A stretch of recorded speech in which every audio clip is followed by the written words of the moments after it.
할렐루야. 아멘. 시간이 잘 가서 4월 15일입니다. 오늘 주의 말씀을 같이 상고하면서 부활 이제 시작이라고 하는 주제로 말씀을 같이 드리려고 해요. 공황장애라고 하는 것이 있어요. 공황장애. 어떤 공간에 있게 되면은 마음이 답답하고 호흡을 제대로 못하고 그렇게 해서 아주 살기가 쉽지 않은, 숨쉬기가 쉽지 않은 그런 질병이죠. 우리의 마음이 참 중요한 것 같습니다. 우리가 주일에 나와서 앉아있는 이 모습에 여러분의 마음이 무엇으로 이렇게 밀려들어오는지, 그 밀려들어오는 것과 또 우리가 주님 앞에서 예비한 예배가 하나님 앞에서 내려오는 은혜가 밀려들어가는 것, 영적인 싸움인 것 같아요. 어떤 두려움과 어떤 염려와 어떤 마음의 자세들로 와서 여러분이 가지고 와서 그렇게 있는 그런 상태. 그래서 우리는 예배를 통하여서 그런 것들을 이겨내고 또 어떤 환경에서도 주님이 주시는 기쁨을, 오늘 마지막 결론부터 시작할게요. 52절에 보면 저희가 그에게 경배하고 큰 기쁨으로 예루살렘으로 돌아가라고 했습니다. 큰 기쁨으로. 제자들에게는 예수 그리스도 부활하신 주님을 만난 것이에요. 그들이 부자가 된 것이 아니었고요, 그들이 건강이 갑자기 좋아진 것이 아니었고, 그들이 어떤 능력을 갑자기 받은 것도 아니었어요. 아무것도 변하지 않았는데 부활하신 예수님을 그들이 만난 것이죠. 그랬더니 그들의 삶에 큰 기쁨이 있었다라고 하는 거죠. 우리의 기쁨의 근원은, 다시 말씀드립니다, 우리의 기쁨의 근원은 내가 부자가 되었기 때문에, 내 기도가 응답되었기 때문에 환경이 아니라 예수 그리스도, 그분 자신에게 있습니다. 그분 자신 안에 내가 주님을 보게 되면 우리의 기쁨이 내 안에서 솟아나게 되고, 제자들이 늘 성전에 있어서 하나님을 찬미하더라. 삶이 바꿔진 거죠. 두려움에서 찬양으로, 슬픔에서 기쁨으로 바꿔진 것은 다른 어떤 것에 있지 않고 오직 예수 그리스도를 만남했습니다. 예수 그리스도 안에 있다라고 하는 사실을 오늘 기억하면서 부활, 이제부터 살아야 될 필요가 있습니다. 예수님의 부활하신 것과 내 삶이 연결이 안 되면 부활의 의미는 성경책에 그냥 덮여져 있는 것이에요. 물론 믿기 힘든 사실이지만 주님은 부활하셨다고 말씀하셨고, 또 주님 자신이 그 사실을 믿지 않는 자들에게 대하여 책망을 하십니다. 왜 믿음이 적으냐라고 주님이 말씀하시죠. 마가복음 16장 14절에 보면 그 후에 11 제자가 음식 먹을 때에 예수께서 그들에게 나타나사 그들의 믿음 없는 것과 또 마음이 완악한 것을 꾸짖으시니, 이는 자기가 살아난 것을 본 자들의 말을 믿지 아니함이러라. 예수님이 살아났다고 여자들이 와서 이야기를 하죠. 베드로가 와서 이야기하죠. 또 엠마오 갔던 두 제자가 돌아와서 이야기하죠. 그런데 믿지 않는 것은 그들이 마음이 완악했다라고 그렇게 이야기를 하고 있어요. 그래서 주님이 그들을 책망하십니다. 오늘날에도 동일하게 우리 부활하신 예수님을 그냥 지식적으로만 알고 있는 사람이 있어요. 믿음이 아니라 그냥 지식적으로 알고 있는 사람들이 있어요. 그러면 우리는 주님에게 책망을 받게 되는 것이에요. 예수님의 부활이 10년 정도가 지나갔습니다. 한 AD 40년 정도 됐을 때 다마스커스로 교회와 예수님 믿는 자들 핍박으로 가던 사도 바울이 대낮에 빛보다 더 밝은 그리스도를 만나게 되었습니다. 그리고 그의 인생은 완전히 바꿔지게 된 것이죠. 그리고 그의 그 부활하신 주님 때문에 그는 교회에 편지를 하면서, 특별히 고린도 교회에 편지를 하면서 낙심하지 말라라고 그렇게 이야기합니다. 그 어떤 어려움이 닥치고 십자가의 그 길을 가고 그래도 낙심하지 말라라고 그렇게 이야기해요. 우리의 마음에 낙심하지 말라라고 하는 거죠. 그리고 또 이야기합니다. 너희의 눈을, 우리의 시선을 눈에 보이는 것 없어도 버릴 것이 아니라 보이지 않지만 영원한 것에 목적을 두라. 시선을 고정시켜라 라고 이야기합니다. 이것을 부활의 삶을 살아가는 하나의 하나님의 원리라고 했어요. 예수 그리스도의 부활을 믿는 자들은 절대 낙심할 수가 없습니다. 그리고 예수 그리스도의 부활을 믿는 자들은 이 세상만 붙잡고 살아갈 수가 없습니다. 그것이 성경의 원리이기 때문에 그렇죠. 올해도 부활절이 지나갔습니다. 지금 우리의 신앙은 부활한 삶이 내 삶의 생활에 얼마나 영향을 미치고 있습니까? 또 한 번의 예배가 끝나고 내년에 부활절을 기다리는가, 그런 마음이라면 우리는 신앙을 잘못한 것이죠. 교회 그런 1년 중에 되어지는 일들은 중요하지만 잘못된 습관을 만들 수가 있습니다. 잘못된 믿음을 생산할 수가 있는 거죠. 지나가면 끝이라고 생각하죠. 마치 제사가 돌아오는 것처럼 그렇게 생각되면 안 된다라고 하는 거죠. 우리는 실제적으로 2000년 전에 부활하신 예수님은 여전히 부활하신 그대로 그리고 우리와 함께 계십니다. 그러므로 우리가 이제 살아가는 것은 그 부활하신 주님을 믿음과 또 부활하신 주님이 우리에게 보내주신 성령으로 우리는 지금 부활의 삶을 사는 겁니다. 부활의 삶을 사는 것이고 그리고 그것이 바로 영생의 삶을 사는 것이에요. 이 부활의 말씀을 우리는 주님이 오실 때까지 증거하면서 부활의 증인들로 살아가는 거죠. 주님의 이 말씀은 변하지 않는 주님의 말씀이고 우리의 삶의 중심이 됩니다. 어떤 사람들은 이렇게 부활의 말씀을 증거하면 너무 지나치다라고 생각할지 몰라요. 그러나 부활의 삶을 제대로 살지 못하는 것이 한스럽고 그 부활의 삶을 제대로 우리가 나타내지 못하는 것이 마음 아플 뿐입니다. 그 은혜와 능력이 1년에 한 번 돌아오는 것처럼 바뀌어져 버린 그런 교회와 우리 성도들의 일상적인 삶의 안타까움을 우리는 생각을 해야 되는 것이죠. 부활은 우리의 남은 일평생 증거해야 될 것이고 증거가 아니라 내 안에서 그대로 살아내야 될 것. 그래서 낙심하지 말라고 이야기하고 우리 시선을 주님 앞에 영원한 것에 고정시키라고 이야기하고 오늘도 주님이 우리를 불러서 말씀을 하십니다.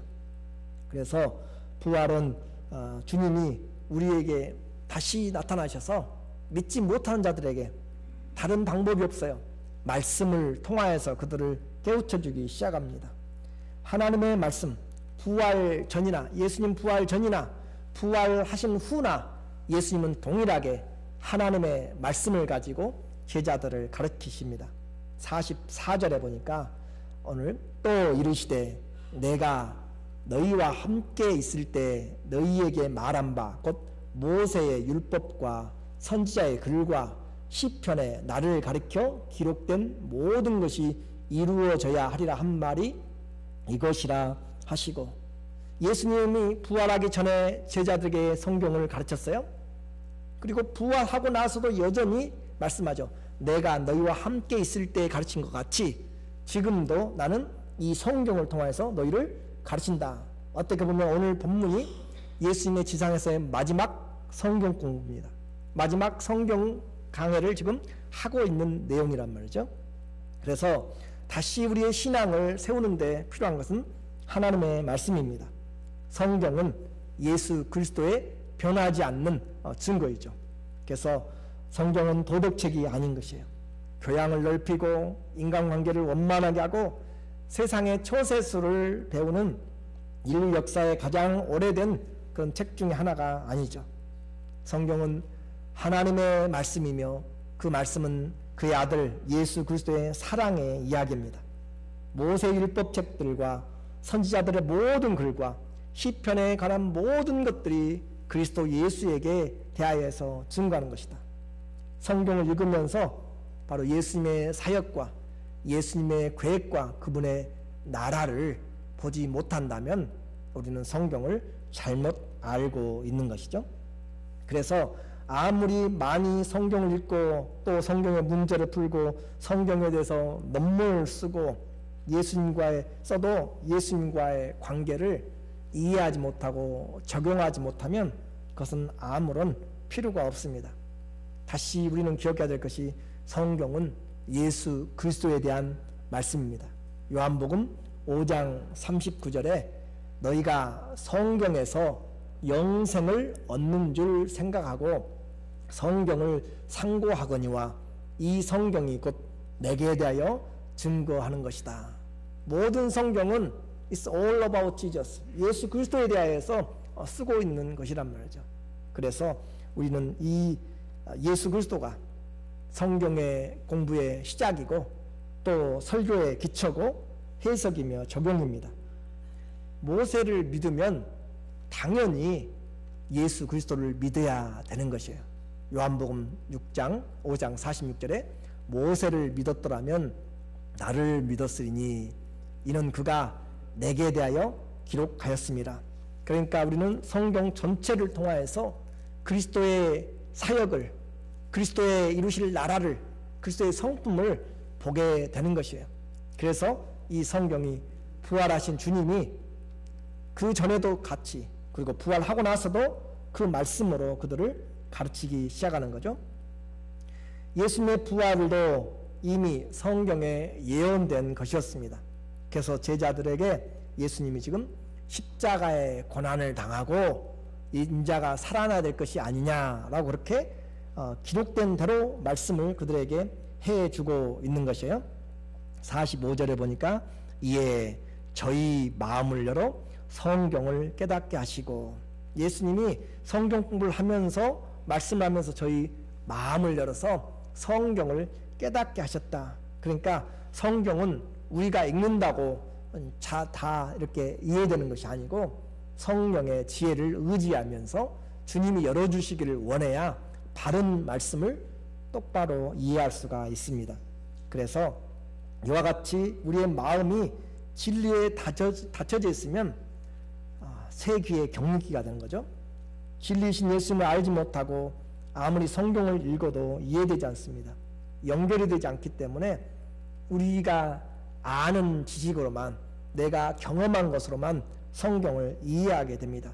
그러니까 주님이 주신 것과 항상 보이지 않게 거리가 있게 되고 뜻이 분명하지 않은 것이죠. 마치 수건을 덮어놓아서 무엇이 있는지 모르는 것처럼 그렇게 되는 거죠. 고린도후서 3장 14절에 보니까 그러나 그들이 마음이 완고하여, 그러니까 하나님의 말씀을 제대로 이해하지 못하고 믿지 못한 것은 마음이 완고하다라고 한 것을 주님이 계속 사용합니다. 나는 왜 믿음이 없을까요? 마음이 완고하기 때문에 그럴 수도 있습니다. 주님을 제대로 의지하지 않기 때문에 그럴 수 있습니다. 주님의 도움을 제대로 받으려고 생각하지 않기 때문에 그럴 수 있습니다. 완고하여, 오늘까지도 구약을 읽을 때 그 수건이 벗겨지지 아니하고 성경을 읽는데 수건이 덮어져 있다. 무슨 내용인지 알 수가 없는 거죠. 왕이 이야기할 때 발이 쳐져 있는 거죠. 그런 것처럼 성경을 읽는데, 이 구약을 읽는데 눈꺼풀이 쓰여져서 글씨는 보이는데 의미를 알지 못한다라고 하는 것이 바로 수건이 덮여져 있다라고 하는 것이죠. 그 수건은 어디서 없어져요?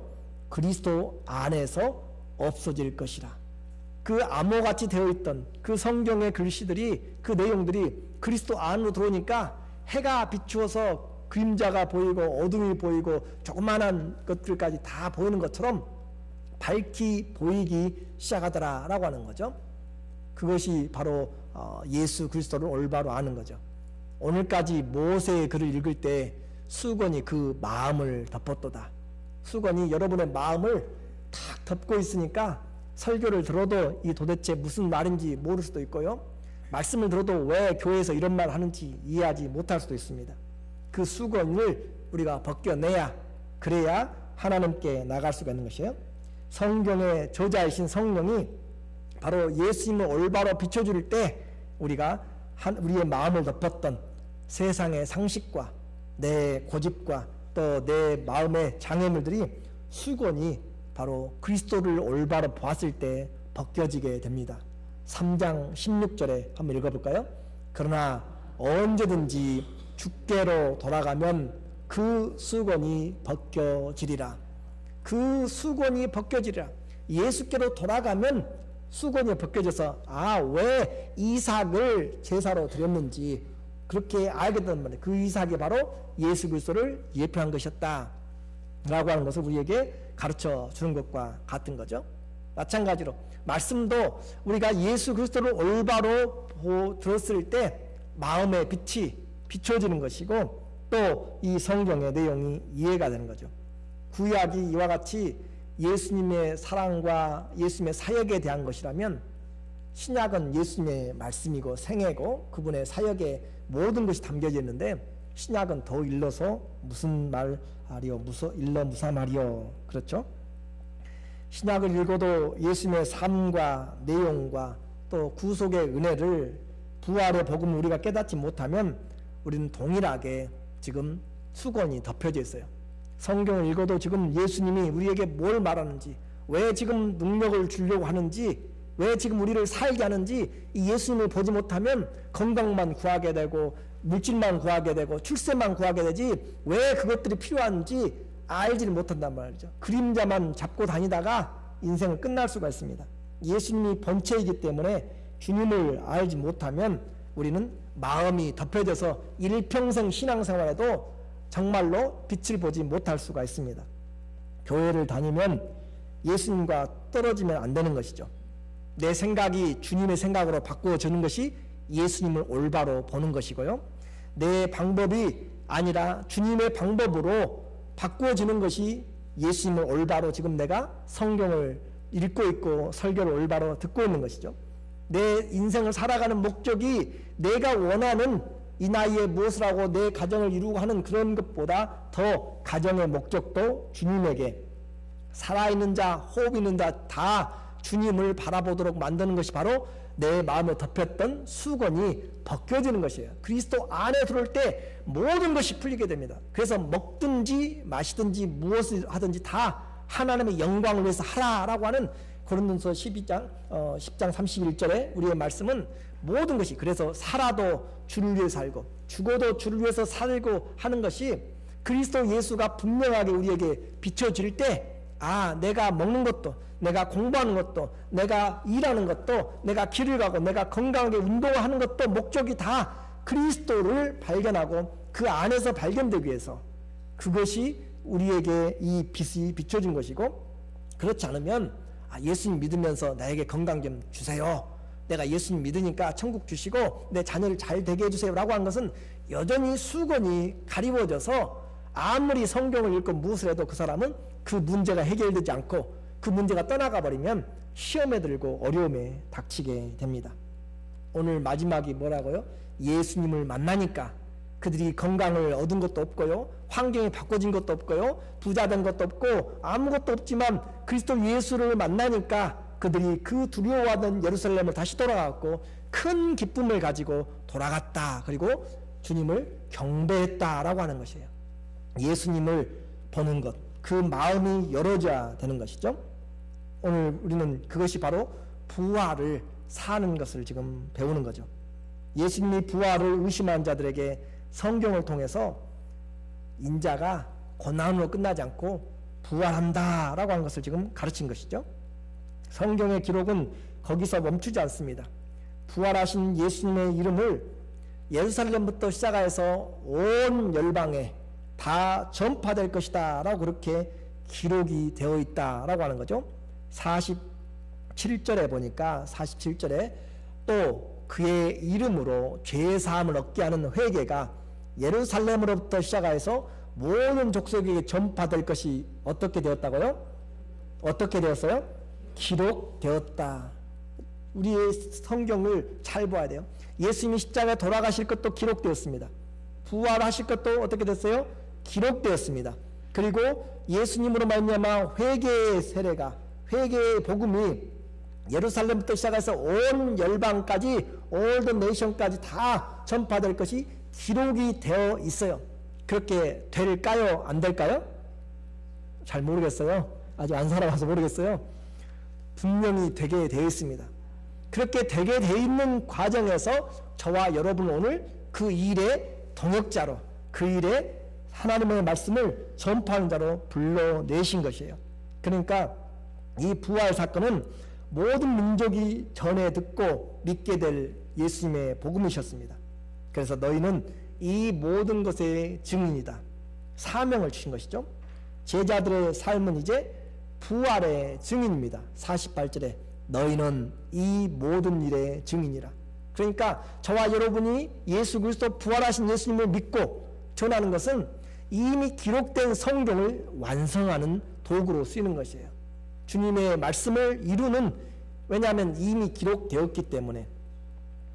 오늘 우리의 눈이 좀 열렸으면 좋겠고요. 성경을 보는 우리의 마음이 좀 열렸으면 좋겠고, 신앙에 우리의 덮였던 수건들이 좀 벗어지면은 우리의 신앙이 훨씬 더 비춤을 보게 됩니다. 학교 다닐 때도 부모님이 학교 가라 해가지고 어쩔 수 없이 도시락 싸주니까 가방 메고 그냥 책보 들고, 그렇지, 옛날 책보였죠. 들고 왔다 갔다 하는 사람이 있어요. 그러다가 어느 날 공부 한번 해봐야겠다라고 생각이 들면 진짜 학생이 되는 거죠.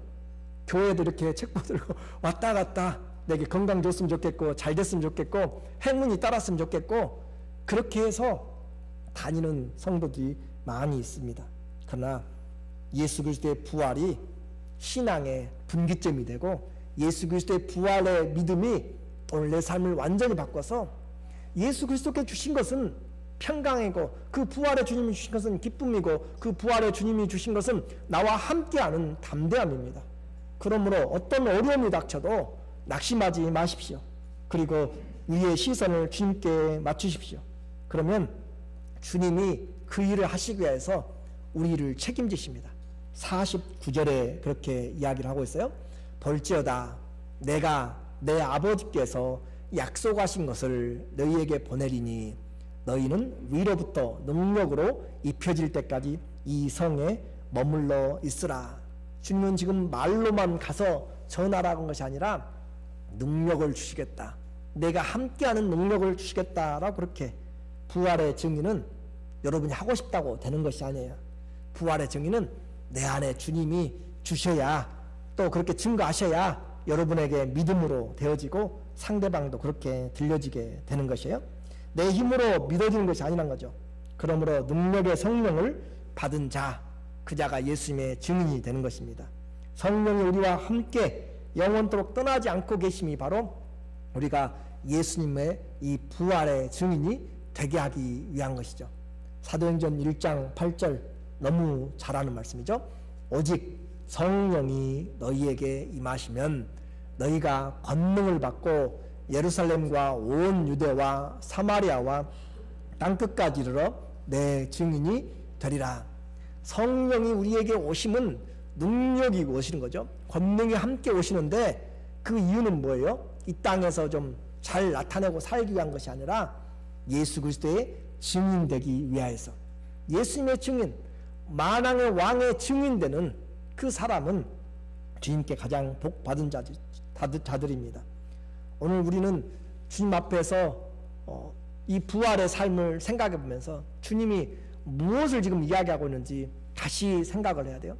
자, 부활의 주님을 지금 증거하기 위해서, 또 여러분을 증거로 세우기 위해서, 주님으로 세우기 위해서 주님이 지금 뭘 하고 계시냐면 성경을 가지고 여러분에게 증거를 해주십니다. 예수님의 제자가 되게 하기 위해서 여러분에게 성경을 인용해서 예언된 대로 죽으셨고 부활하셨고 열방까지 전파되리라. 그렇게 주님이 성경을 통하여서 우리에게 제자 되도록 이야기하시고, 또 주님이 우리에게 사명을 주심으로, 성경을 가르치셔서 그렇게 이야기하시고 사명을 주심으로 너희는 내 증인이라 라고 사명을 주심으로 그렇게 주님이 이야기하시고, 또 주님이 우리에게 너희는 열방까지, 온 땅끝까지 이르러서 이 증인이 되리라 라고 목표를 주시죠. 목표를 분명하게 주심으로써 우리에게 제자가 되도록, 그렇게 부활의 증인 되도록 하시고요. 또 뭘 주셨어요? 약속, 능력을 주셔서, 약속을 주셔서 우리로 부활의 증인 되도록. 지금 예수님이 무슨 이야기를 하고 계신지 이해가 되세요? 성경을 가르쳐 주시면서 예수의 부활이 증인되도록 이야기하는 것이고, 우리에게 주님이 직접 불렀다니까요. 이 부활의 증인이라. 너희는 이 모든 일의 증인이라. 그들만이 아니라 너희는 모든 족속으로 제자를 삼아 아버지와 아들과 성령 이름으로 세례를 주고 모든 족속에게 가서 내가 가르친 것을 가르쳐서 지키도록 하라라고 하시는 이 사명을 우리에게 주신 거란 말이죠. 그리고 그것은 나 한 사람에 멈추지 않고 모든 열방이 주의 복음을 들을 수 있을 때까지 분명한 목표를 주셨습니다. 여러분의 가족이 아직 이루어지지 않았어요. 내가 만나는 사람들이 아직 그리스도의 복음이 전해지지 않았다면 그 목표를 분명히 주셨고요. 그리고 그 일을 하도록 성령의 능력을 주어서까지 주님이 지금 사정적으로 우리에게 부활의 증인되도록 그렇게 말씀합니다. 그렇게 부활의 증인될 때 그 증인의 삶은 어떤 삶인가요? 50절에 보니까 복된 삶입니다. 예수께서 저희를 데리고 베다니 앞까지 나가사 손을 들어 저희에게 축복하시더니, 사명을 맡기고 기다리라고 약속을 주시고 나서 그들에게 손을 들어서 축사를 하시고 축복을 하셨다. 주님이 바로 축복을 하신 거죠. 사망 권세를 깨뜨리신 부활하신 주님, 그분이 하늘과 땅의 모든 권세를 가지고 지금 복을 주시는 것이고요. 사단에게 네가 나에게 경배하면 천하의 영광, 만국의 영광을 주라 했지만, 예수님은 그 사단의 말을 듣고 간 것이 아니라 십자가의 길, 주의 약속의 말을 듣고 하늘 위와 땅과 땅 아래와 모든 만물에 뛰어난 이름을 주님이 받으셨습니다. 누가 뭐라고 해도 예수님의 부활을 증거한 자들은 이 예수 그리스도의 복을 받은 사람입니다. 바로 이 부활의 증인은 축복의 통로가 되는 것이에요. 제자들은 오직 이제 주님만 경배합니다. 그 안에 살아계신 주님으로 인해서 큰 기쁨이 넘친 거죠. 52절에 보니까 저희가 그에게 경배하고 큰 기쁨으로 예루살렘에 들어가. 부활의 증인됨은 힘들고 어려운 것으로만 생각하지 마십시오. 그리스도를 죽은 자 가운데서 다시 살리신 성령이 우리 안에 계십니다. 하늘과 땅의 권세를 가지신 주님이 우리에게 위임해 준 그 명령을 가지고 있는 것이에요. 그래서 그 증인들 입에서는 하나님을 찬미하는 모습이 나오게 되죠. 53절에 늘 성전에 있어 하나님을 찬송하더라. 그들은 그토록 무서웠던, 가기 싫었던 예루살렘으로 다시 돌아갔습니다. 그리고 성전에서 매일 있으면서 하나님을 찬미했습니다. 아무것도 그 누구도 그들을 두렵게 할 자가 없습니다. 우리의 믿음은 바로 사람들 위에 세워진 것도 아니고 영원하신 하나님의 말씀과 또 부활하신 예수 그리스도 위에 세워진 믿음입니다. 그러므로 그 믿음 위에 있을 때 우리는 세상을 넉넉히 이길 수가 있습니다. 결론적으로 오늘 부활에 증인된 삶은 짐더미가 아니라고 했습니다. 축복의 삶이라고 했어요. 부활의 증인은 바로 이 축복의 삶이죠. 예수님을 누가 증인이 되는가? 성경을 아는 자입니다. 성경을 아는 자. 그래서 그렇게 하나님 앞에 세워져 가는 것이고, 이 증인의 축복은 성령의 능력을 받게 됩니다. 그래서 성령의 능력을 받고 주님의 축복을 받고 또 큰 기쁨이 우리에게 있게 되고, 그리고 항상 하나님을 찬양하게 됩니다. 내 속에 주님으로 말미암아 변화가 시작된 것, 그것이 부활의 능력입니다. 다른 어떤 것에서가 아니라 주님이 부활했음에도 불구하고 내 안에 기쁨과 소망이 없다라고 하는 것은 부활하신 주님을 내가 잘못 알고 수건이 덮여져 있기 때문에 그래요. 수건이 덮여져서 주님을 분명하게 보면 이 성경이, 이 부활이 곧 나를 위하여서 된 것이고 이 능력이 곧 나에게 온 것이고, 이 수건을 벗고 보니까 예수님이 나를 위해서 죽으시고 부활하시고 나를 위해서 다시 오신다는 것을 분명하게 알게 되기 때문에 수건을 벗고 그리스도를 올바로 볼 때 성령이, 주의 축복이, 주의 큰 기쁨이, 그리고 주님이 우리에게 항상 찬미의 제목이 될 줄로 믿습니다. 성도가 부활의 증인의 사명을 잃어버릴 때 축복의 통로가 되지 못합니다. 성도가 부활의 사명을 망각할 때 삶의 기쁨이 사라집니다. 성도가 부활의 은혜를 잃어버릴 때 하나님께 찬송의 능력이 없습니다. 내게 축복이 없습니까? 부활의 증인이 되십시오. 내게 인생의 기쁨이 없으세요? 부활의 증인이 되시면 됩니다. 고난 중에도 즐거워하게 됩니다. 찬송과 위로와 능력이 없으면 부활의 증인이 되면 주님이 약속하신 하나님의 위로와 능력이 임하게 될 것입니다. 모든 의심들과 두려움이 생길 때 예수님은 성경대로 오셨고 성경대로 죽으셨고 성경대로 부활하셔서 오늘 그 성경대로 우리를 열방까지 전달하게 되는 그 부활의 증인으로 세우셨습니다. 오늘 성경과 성령과 교회가 증거하고 있는 예수 그리스도의 부활이 지금부터 진짜 살아가는, 내 속에서부터 살아가는 성령의 능력이 있기를 예수님의 이름으로 축원합니다.